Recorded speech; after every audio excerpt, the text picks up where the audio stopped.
This is brought to you by Forethought, building AI agents for every customer moment. Good afternoon, everyone. I'm James Wilsterman, co-founder and CTO of Volley. Thrilled to be here with two AI startup leaders who spend their days thinking about how we can scale the infrastructure for intelligence and deliver it fast for the speed of thought. We have Lin Qiao, co-founder and CEO of Fireworks AI. Her platform is pushing open source models to ultra-low latency inference speeds, among other things. And we have Renen Hallak, founder and CEO of Vast Data, the company giving models low latency data access during training and inference as well. So for the next 20 minutes, we'll discuss what it takes to build infrastructure for the speed of thought. Lin, why don't you start? And you were the former co-creator and head of PyTorch at Meta. What did you see there that led you to start Fireworks AI? So I joined Meta at a very interesting time. That's the time when Meta is finishing the mobile-first transition, where it's moving all the applications from desktop to mobile. That significantly boosts their user engagement and create a lot of user behavioral data. And data is fuel to AI. And right after mobile first, Meta started AI first. And I joined at that cusp of that transformation. And it's interesting, at that time, there's no hardware. Everything is running on CPU. There's no AI software for both training and inference. There's no people in terms of team or talent. And I was there bootstrapping the whole entire process. And fast forward, I was also head of PyTorch. PyTorch is a massive open source project. Through that project, I got engaged with many companies outside of Meta, and enabled me to see the industrial transformation to AI first. Exactly at the same point, there's no hardware, there's no software, there's no people. That makes us feel, hey, if we create this company to support the whole entire industry moving through this massive transformation, it would be so much more impactful. So that's our founding story. Thank you. And Renen, you were an early pioneer of all-flash storage. What insight there led you to start Vast Data? Well, this was almost 10 years ago now. It was very, very clear even back then that we needed new infrastructure to enable these new workloads, these new AI workloads. It wasn't the same data. It wasn't numbers or columns of a database. We were talking about pictures and video and sound and genomes and natural language that take up a lot more space. And at the same time, we needed much faster access to all of this information, because from a few CPUs doing analysis, we shifted to tens of thousands, and some of these larger clusters that we're working on, hundreds of thousands of GPUs that are a lot hungrier for parallel access to all of this information. And so we needed a new architecture, we needed a new infrastructure, a new storage system to start, and then database and data engine to enable AI. And now today, fast forwarding, where are your companies focused on in terms of the layer of the AI infrastructure stack? Maybe you can elaborate on what is the core use case today? So we're right at the middle of the sandwich. We don't do hardware. We leverage the greatest hardware from other companies like NVIDIA. And then we don't do applications. We don't build the actual agents on top of our software. And that's where we are. We have both training and inference, and now agentic workloads running on top of us across different types of organizations. So we build a SaaS platform for both post-training and inference. It's very interesting. There are many GenAI native startups built on top of us, including Cursor, Notion, Perplexity, and so on. There's also a lot of digital native companies like DoorDash, Uber, Revolut, and built on top of us. Part of they come to us for a very different reason. Sometimes they're building consumer-facing application. It requires real-time experience. That's a critical part of the product feature. And they couldn't get there because GenAI models are so big. It is very slow to run. And some of them come to us saying, hey, we're holding millions of people in the sign-up. We couldn't let them come in because we're going to run into bankruptcy.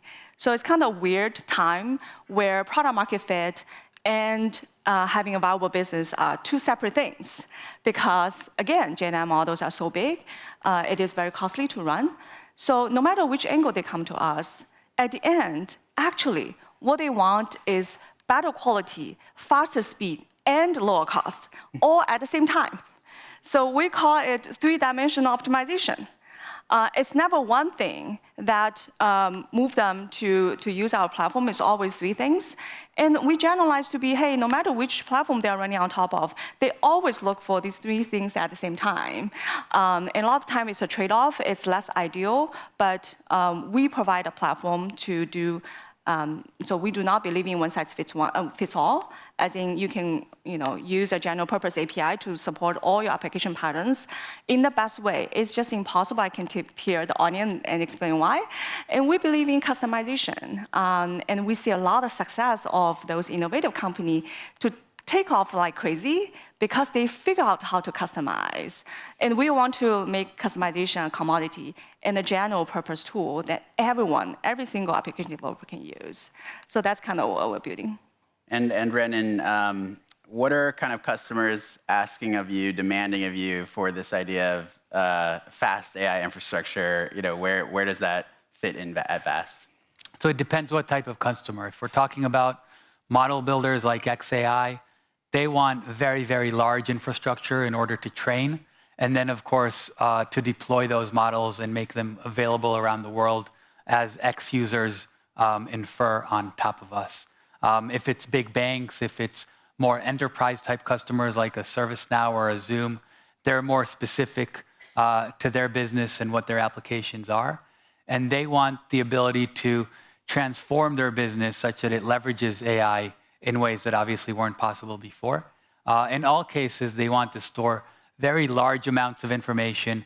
They want to make sense of that information, so taking unstructured data and giving it structure, giving it meaning, and again, building the business the way they would have if they were to start today, even though some of these have been around for many, many years. So what do you mean by that, like starting today? If you were to start today, I think you would think very, very differently about people, about how to organize how the to company, store the data, how to store the data, and also how to deliver tasks, how to have people versus machines, who does what, how do these things get built, and I think all of the older companies need to transform themselves into new companies for them to stay relevant. And you've discussed or branded Vast Data as an AI operating system today. Why use that analogy sort of to that PC era or mobile era of computing? So we started by doing storage, and then we added database, and then we added compute, and we have all of those layers of software infrastructure that I think are required for this new era. And if you think about it, every new computational revolution had those pieces that made it widespread. In the 70s, you needed a PhD in computer science to operate a computer. Then Windows made it very easy for all of us to do. I think we're in a very similar spot with respect to AI. It is today mainly in the domain of experts. And in order for everybody to be able to enjoy it and leverage it, we need to make it simpler. We need to make it more secure. We need to make it very widespread in that regard. It seems like both of you are really focused on that idea of making this turnkey and democratizing these techniques that some experts have available to them, but not everyone. Maybe, Lin, you could talk a little bit about what are some of those techniques in serving models that, in a little more depth of like what you're doing behind the scenes that unlock those kind of optimizations, whether it's speed or cost or quality? Yeah, so let's take a big step back. And we see many applications, like GenAI native application development, pretty much fit into two camps. One is use a black box proprietary API as is, treat that as a utility or commodity. The second is treat model as the critical asset of their product. And they design the product user experience hugging the model capability and use the data they collected from application usage pattern to enhance the model, therefore enhance the product capability and grow together. So we pretty much see these two usage patterns, but interestingly, the application developer, the companies doing the second case, they took off like crazy. And there's a fundamental reason behind that. One is GenAI as a technology, it is generating human consumable content by nature. There will be a lot of consumer-facing B2C and B2D developer-facing application emerge. being super creative and creating UX that doesn't exist before. And for those kind of companies, the user experience is not a secret sauce because it's very easy to copy. For example, when TikTok emerged and so, wow, short form video is a new user frontier, but quickly Instagram, YouTube Short, copy that, and they got a huge fair market share. So it's not a UX that's sticky, and it is defining the product feature. It is you figure out how to create this data flywheel and continuously experimenting with new user experience on top of what you already have. So that continuous loop is the secret sauce, is the differentiation. And that kind of explains why a lot of application developers today, they have figured out how to collect data from their user surface area, the sentiment from the user, and they fuse that into their model capability and use that to perpetuate their product experience are much more successful than the ones that just build on top of a black box API. So to me, I feel like this is almost like a necessity in the future. It's like product analytics in the mobile transformation era, where you get a lot of insights of how user reacting to your new application features and evolve from there. And similar things are going to happen in the app or agentic development phase of Gen AI. So what we want to do is to significantly simplify that process while you can use data flywheel to make your model quality much better, to make your latency much better and the cost lower. So yeah. Yeah, this idea of data flywheels, you've talked about this in the context of partnering with NVIDIA. And I guess I imagine a lot of people know, hey, models aren't just pre-trained and deployed today. When you're interacting with ChatGPT, there's this idea of continuous learning. Like, for those of us who aren't deep in the infrastructure, what does that actually look like in practice? I think it's just starting, and I think this is the next step function in AI, because today we mainly are querying or prompting across a few models or a few versions of models. As we move into this agentic world where we have thousands of agents per person, and each of these agents can continually fine-tune their own model and over time accumulate thoughts and memories and be able to compare new experiences against that model of the universe that each one of them builds, I think that's the way where we shift from AI parroting back to us things that somebody has taught it to AI thinking of new ideas and interacting with other AIs and interacting with us and with the natural world in a way that today isn't possible because they're all based on the exact same plumbing. What are model you mentioned companies that are model first, right? Or Lin mentioned you, right? Like thinking about the product as the model and the continuous learning being the differentiation. How are the best doing that? How are labs and maybe TikTok doing this? Like from a data perspective on the inference, how fast can you get in terms of customizing a model for me? Yeah, there's so many technologies. I feel like I think we probably talk about that.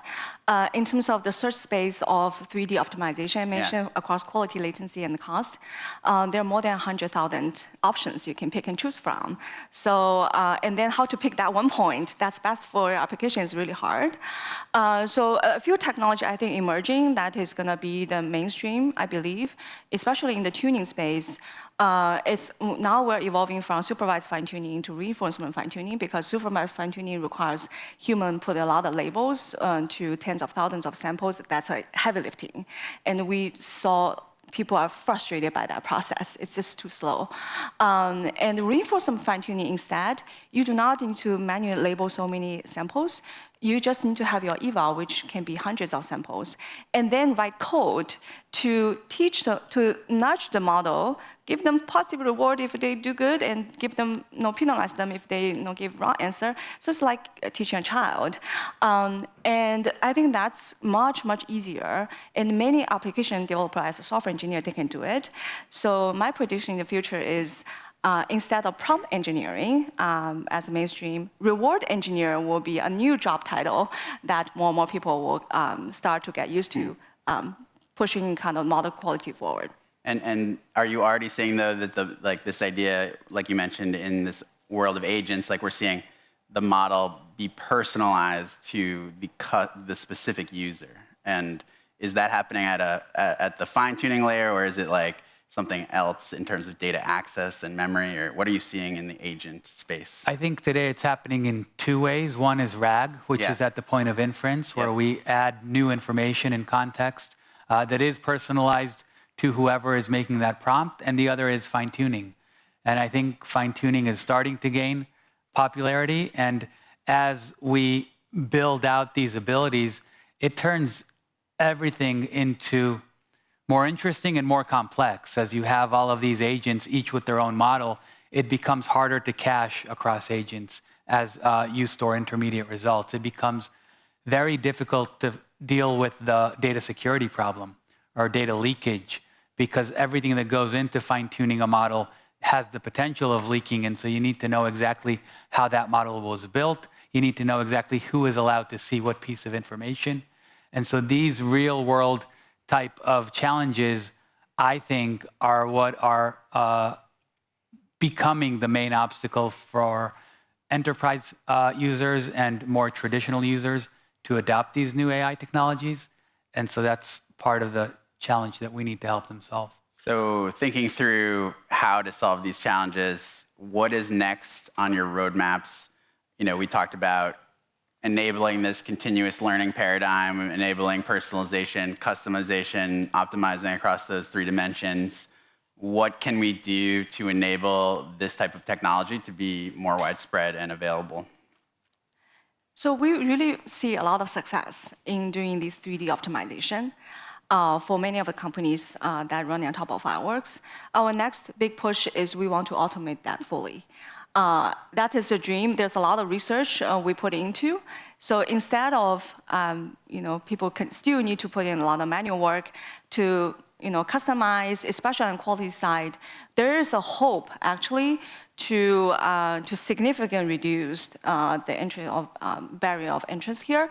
So our dream is once you connect your data into our system, then you can be hands-off, and the model will improve itself over time based on your user preferences and so on.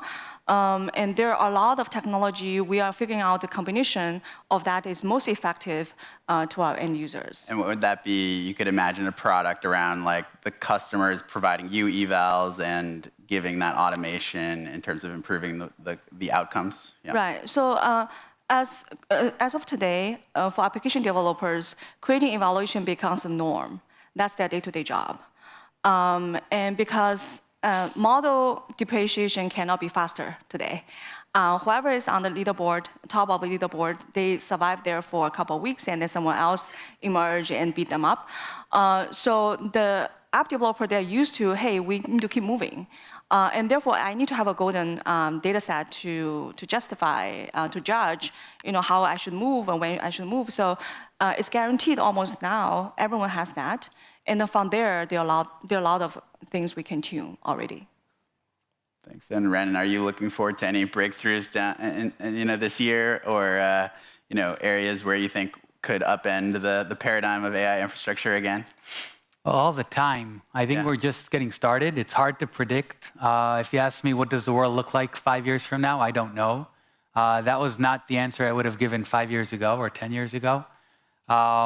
But things are moving fast. I think this shift into physical AI, where it's no longer just white-collar jobs that are at risk, but everything that people do could potentially be done better by computers and robots. It's a very interesting future of what that means for us. Yeah, I agree. And I feel like will be a lot of opportunity for serving the infrastructure for that future workforce, whether digital or not. But that concludes our panel, and I really appreciate having both of you here to share your insights, what you're seeing in the field. Thank you.